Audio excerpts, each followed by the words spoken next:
এই লোভনীয় মালাই স্যান্ডউইচের making process আগের ভিডিওতে দেখিয়েছি, এবার টেস্টিং এর পালা। বিখ্যাত মালাই স্যান্ডউইচ এতদিন ধরে ভেবেছিলাম খাবো, আজকে হলো ফাইনালি খাওয়া।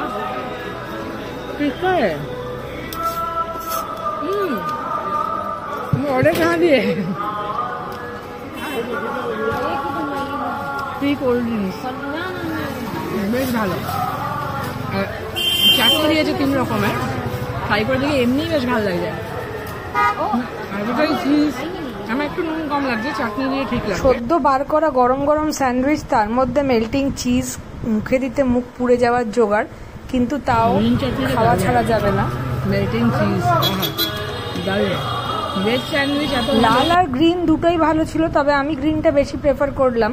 এটা লাল চাটনিটা দিয়ে, লালটা একটু মশলা মশলা ভাবটা বেশি। এটা রসুন দারুণ, জমে যাবে, একটু হেভি আমার জন্য, কিন্তু দারুণ মজা আসে।